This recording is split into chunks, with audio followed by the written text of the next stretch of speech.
Welcome to the two-part box assignment. We're going to create a 3D design. And as always, we're going to begin by renaming the project because nobody needs a surprising my move.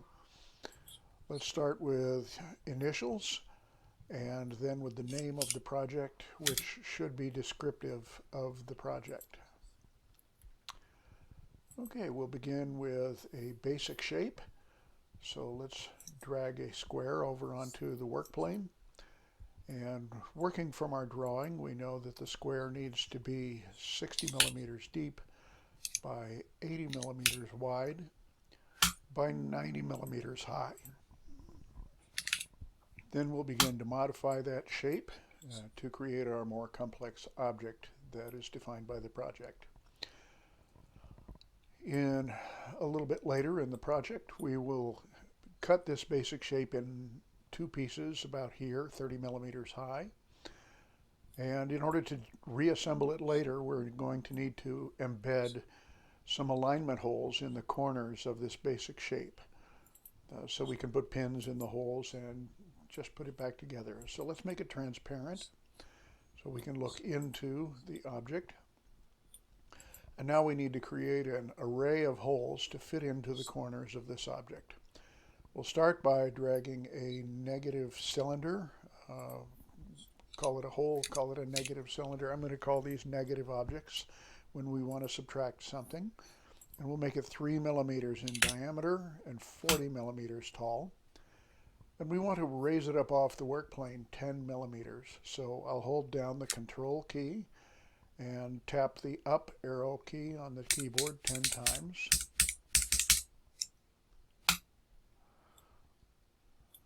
All right, now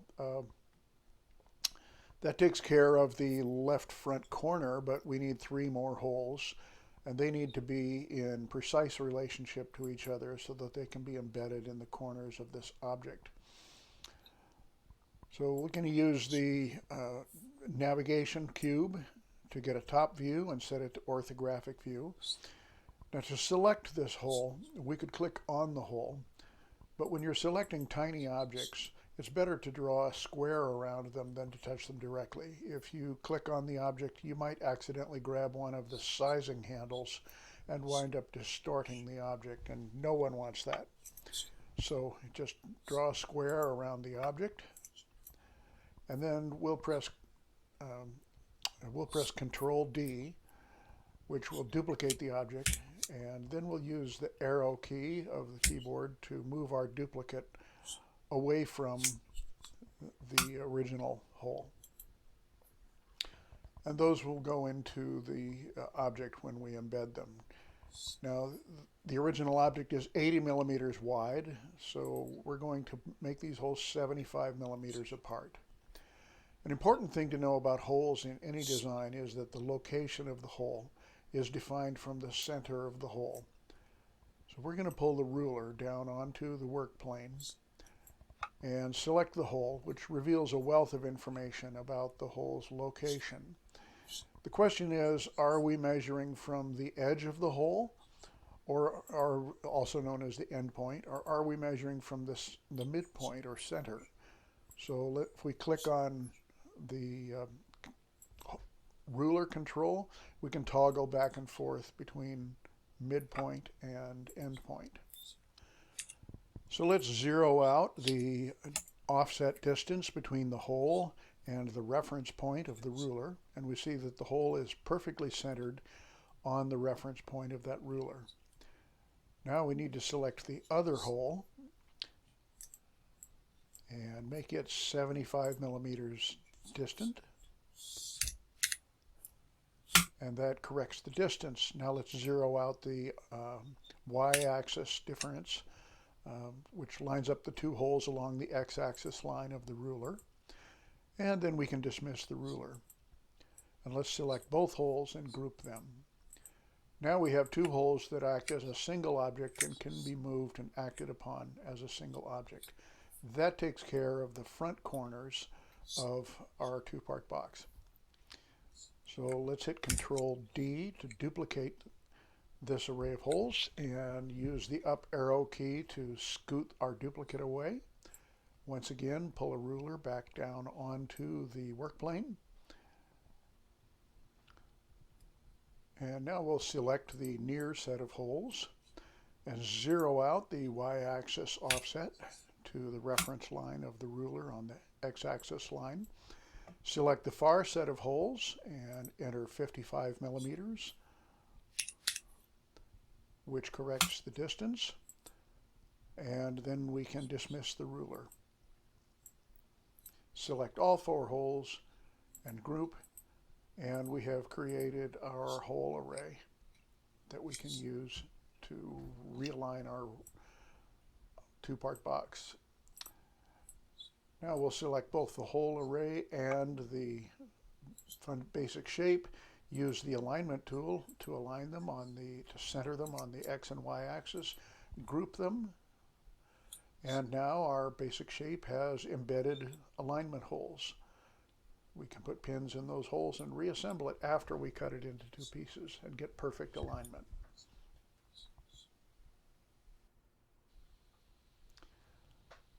All right, so in order to cut this into 2 pieces, we're going to begin by duplicating it. So I'll hit Control D to duplicate it and use the arrow key to move one of the duplicates out of the way. And we'll scoot the other out of our way so we can work on this one. We will begin by cutting 60 millimeters off the top of this copy. So let's grab a negative square or negative cube off of the menu and just drag its corners out so that it's bigger than the object we're cutting. Not really crucial what the dimensions are as long as they're larger than the fundamental shape. Set it to 60 millimeters high. Use the alignment tool to align them along the top edge of the top surface and then align them on the X and Y axis. And you can see that when these are grouped, we will shear off the top 60 millimeters of our shape, leaving only the bottom 30 millimeters. And now we can work on the other piece. For this piece, we will do the same procedure somewhat in reverse. We'll use the navigation cube to get a top view, pull a negative cube over onto the work plane, just stretch it out to dimensions bigger than the object it's cutting, and make it 30 millimeters tall.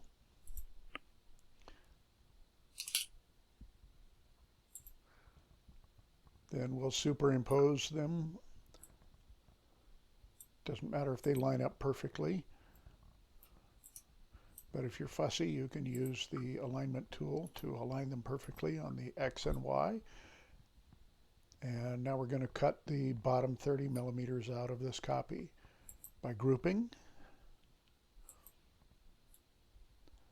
And there's the top 60 millimeters. Just press the letter D to drop it down onto the work plane and scoot it up out of the way.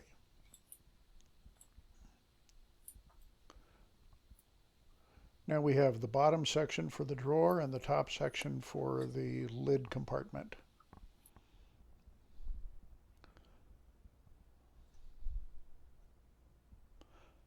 Right, let's begin by cutting out part of the top section. And we see that it is 80 by 60, and we want 5 millimeter walls and a 2 millimeter floor. So let's pull a negative cube over onto the work plane. Why is the negative cube? Oh, there it goes. And we'll make it 70 by 50. That will give us 5 millimeter walls. And it doesn't really matter how tall it is since the top of the box will be open. And we'll hold the Control key and press the up arrow key twice to elevate it 2 millimeters up off the work plane. That will give us our 2 millimeter floor. Now we'll use the alignment tool to center it in the box, and then all we have to do is group it.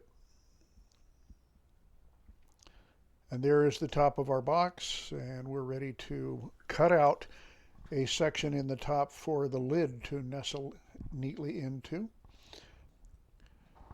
It needs to cut all the way through the front and back walls of the top of the box and to match the interior side walls. So we need it to be 70 millimeters wide by 60 millimeters deep. We'll just enter those figures. There's 60 millimeters deep and 70 wide. And now we'll use the alignment tool to align it with the top surface of our box section.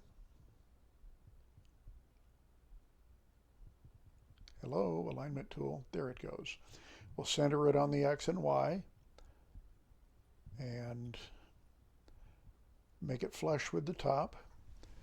And then when we group it, it will cut out the section for the lid. And now we're ready to begin putting our lid in. We'll set this aside for now and cut out the base of the two-part box to accommodate the drawer. This is the same procedure. It's going to be open on the front. So we're going to use a negative box to cut out accommodating 5 millimeter walls on the sides and back and a 2 millimeter floor. This is an 80 millimeter object and we want 10 millimeters worth of walls, so let's make the space 70 millimeters wide and 55 millimeters deep. Raise it up off the build plane 2 millimeters to create our 2 millimeter floor. And look at that, somehow we messed up the depth, so let's just raise it up above the roof of this section because we want it to be open on top, and then restore the depth of 55 millimeters. There. Now we'll use the alignment tool to align it flush with the front of the section. We'll align it, we'll center it, align it flush, and then group it. And we will have cut out the opening for the drawer. There's the base of our two-part box with the space for the drawer. Now let's create the drawer.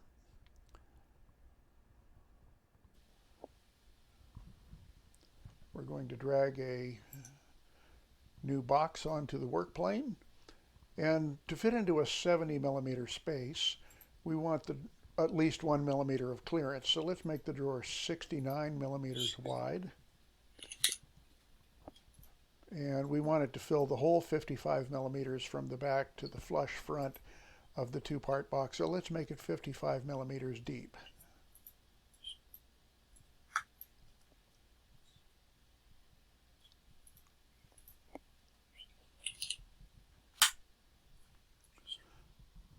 All right, so we want the box to fit into this 28 millimeter vertical space. Let's make the box 27 millimeters high so that it has a little bit of clearance to move in and out. And now we're ready to begin cutting the interior of the box. Let's bring a negative cube over onto the work plane. We want the box to have a 5 millimeter front wall, 3 millimeter sides and back, and a 2 millimeter base. And the procedure is just the same as it has been in the past. We'll set this to be 47 millimeters deep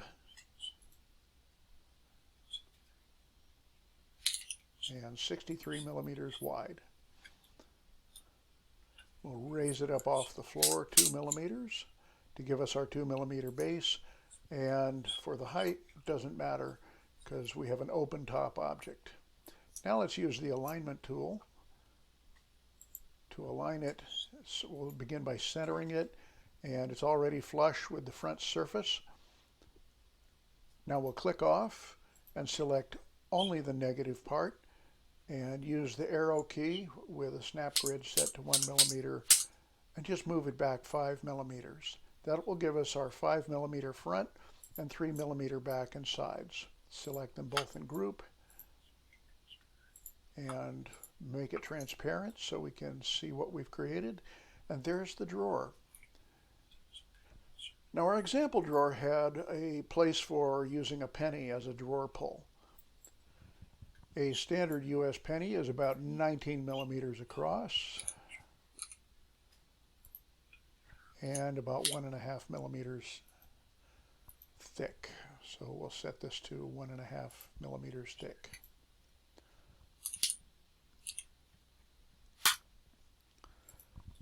Now we're going to use the rotation handles to rotate this negative penny holder 90 degrees.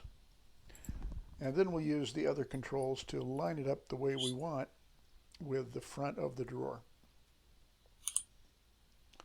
We'll hit the letter D to bring it up to the same level as the work plane. Select the cutout piece and use the arrow keys to move it. Once again, we're avoiding touching this very small object directly so we don't grab onto one of the sizing handles. Now we'll select the cutout piece and the drawer and use the alignment tools to center the cutout piece.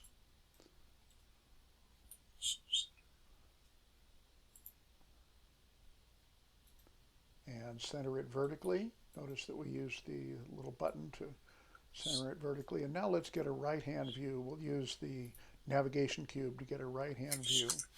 I've selected the penny and I'm using the arrow keys to scoot the penny into intersecting with the drawer. And notice that the penny is has a lot of polygons. We're just going to raise up the number of sides to 64 to make it as round as we can. And now we'll group them together. And there's our completed drawer. It has a slot for inserting the penny to make the drawer pull. And we're ready to begin work on the lid.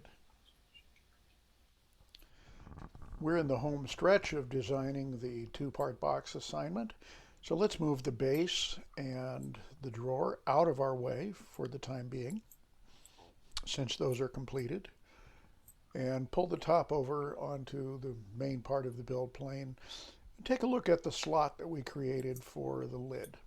The lid rests flush inside that 70 millimeter opening, and front to back it is 60 millimeters, so those will be close to the dimensions for our drawer. We need 1 millimeter of clearance, so let's make it 69 millimeters wide.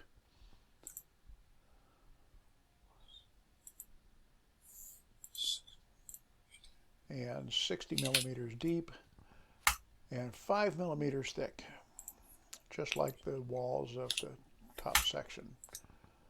And for the most part, there's the main shape of our lid, but we're about to make it a little more complicated so we can play with some of the toys.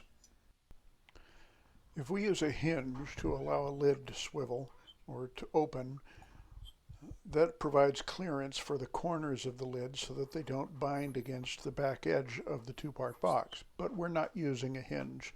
We're going to put a hole right through the back edge of the lid and through the sides of the two-part box.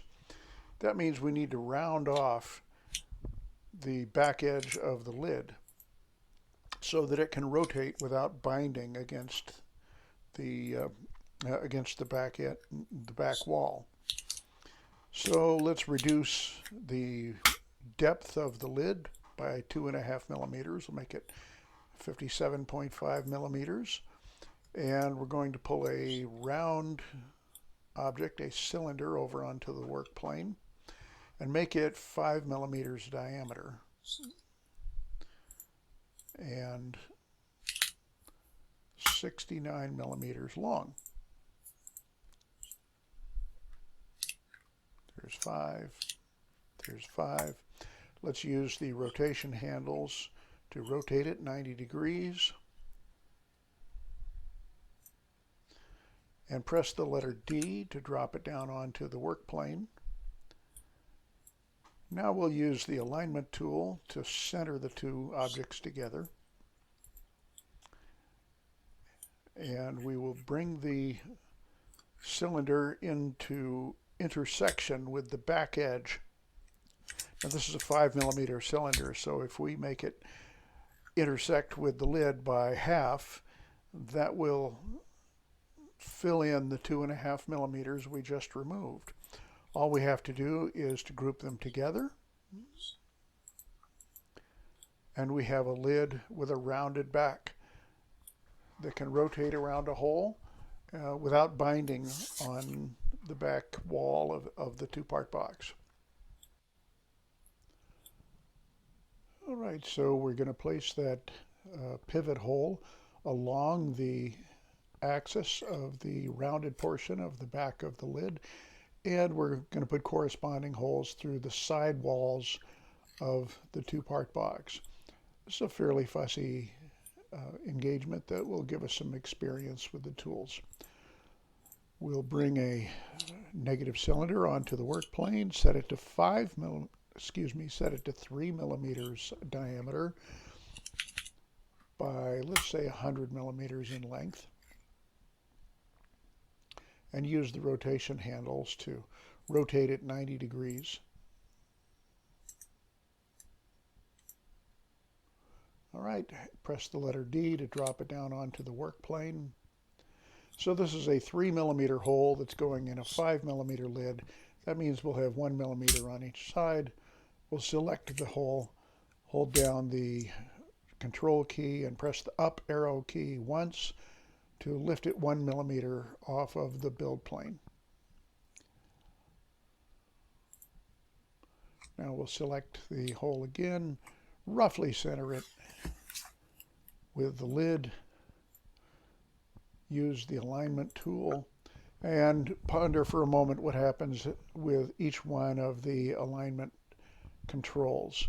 The one that we want is aligning along the back edge, which aligns the two outer surfaces of the hole and the lid. And again, we know that with a 3 millimeter hole, we want to move this inboard by 1 millimeter. So we'll click off and just select the hole and use the arrow key to move it 1 millimeter to the left. Then we can group them, and if we've done everything right, we should have a 3 millimeter hole neatly centered through the curved rounded portion of the back of the lid.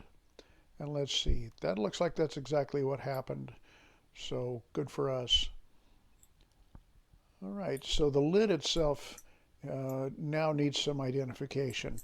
One two-part box assignment looks an awful lot like another, so it's very helpful if we have initials. So you can input your initials. I like to make raised text 1 millimeter high. Just reads fine that way. Then use the cruise work plane tool to lift it over onto the top of the area where I want it. I'll just select it, click cruise, grab the little handle and drop it where I want it. Notice this also gives us a rotation handle, so if I want to make it look more dramatic, I can rotate it a little bit. And I have raised 1 millimeter text on the lid of the two-part box. Or suppose I wanted inset instead of raised. Just select the text, turn it into a hole, drop it down 1 millimeter so that it's level with the surface of the lid. Select them and group them. And now I have perfectly embossed text. And that concludes the lid. We're going to move the lid out of the way so that we can concentrate now on the last fussy little part of the assignment.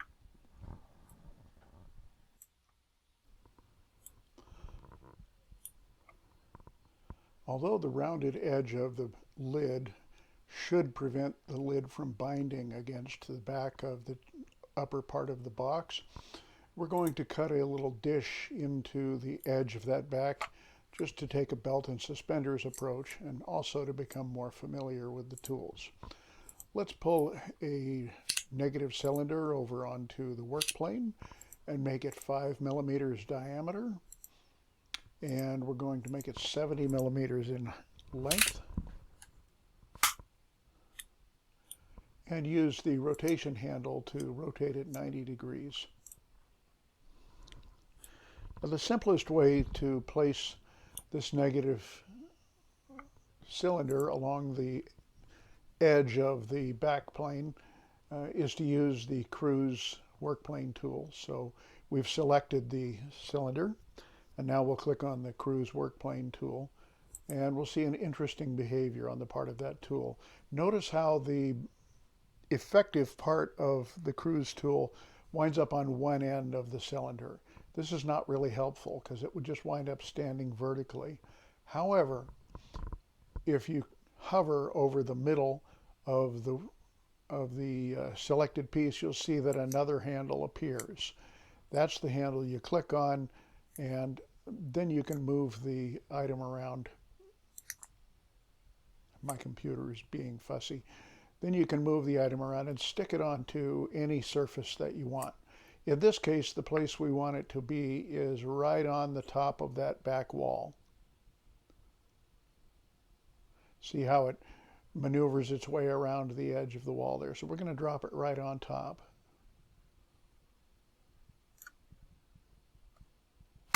And a small plane appears. Now we'll rotate it around and use the align tool to center it. And now we want to have a look at the right-hand side. We'll use the navigation cube and select just the hole and set the snap grid to 1/4 of a millimeter so we can move the hole more precisely from side to side. And we'll use the arrow keys to move it from side to side so that it centers perfectly over the back plane. Well, it looks like it could move maybe even just a tiny bit more. Now we'll move it down so that it intersects with the back plane just a bit, but still leaves a flat ledge along each side. This is for better printing. It looks like we could be more precise. Let's change that snap grid to 1/10 of a millimeter so we can line it up precisely. We still have a little ledge along the edge of the back plane, but we have a nice little channel that the lid can turn within and not bind. All right, so let's use our navigation cube to take a look at the top and select the hole and the back plane and group them. And there it is. We've got a nice little ledge along each side, but a channel, a dish along the back plane so that the lid can rotate. Now we need to punch a hole through the back corner of the side walls so that we can make the pivot. And let's make this hole 3 millimeters, and we can make it 100 millimeters long. Now, if you're thinking, why didn't, maybe 90 millimeters, doesn't matter. If you're thinking, why didn't I just make a duplicate of the other long hole so I wouldn't have to do this twice, you're thinking correctly. If I had done that, I could have saved a few steps. All right, so now once again, we're going to use the cruise tool, and I'm going to try to just set it on top. And watch what happens when I try to set it on this very fussy curved surface. Well, look at the angle of that plane. It tried to set it on part of the curve. It just didn't work very well. So it's hard for us to get this aligned the way that we want. So instead, I'll hit Control-Z to undo what I just did. And this time we're going to use the regular workplane tool. This is a more stable version of the workplane. And I'll grab it and drop it on top of the box. That should be close enough. When I let go, we get a new workplane. Now I'll select the hole and press the letter D to drop it on the new workplane. See where that is. Now, how do you turn off? We'll set the snap grid back to a millimeter. How do you turn off the new workplane? Well, you just grab the workplane tool and drop it back on the regular workplane again. I just clicked on the wrong tool. I clicked on Node instead of workplane. All right, so let's try that again, only this time click on the correct tool. All right, now the regular workplane is restored. Now, how do we line up this hole so it's in exactly the right place to align with the hole in the lid. So we're going to use the align tool once again. Does it feel like we use the align tool for almost everything? That's because we do. And we will align it to the back surface so that the back surface of both the hole and the box are lined up. Now we know that we need to move it to the left 1 millimeter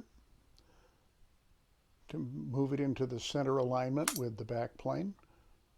So we select it and we use the left arrow key to move it 1 millimeter to the left. And it's a 3 millimeter hole, and we need to bury it 1 millimeter from the top. So that's 4 millimeters down. It is now in the correct spot. There is a millimeter at the rear and a millimeter at the top. All we have to do is group these two. Well, let's see how that came out. And we can see perfectly through the hole. We have a perfect place for the pivot. So we can drop the lid in, put in a pin, and we will have a functional box. Now when you get ready to print the box, align the pieces close together, and you can get fussy about it or just kind of guess with a little bit of space between them. You can even use the align tool if you want to be fussy. That way the hot end of the printer won't have to move as much. You'll just sort of make it as compact as possible. And this two-part box is ready to print. Now, coming up next is a bonus video showing how to embed magnet latches in both the drawer and the lid.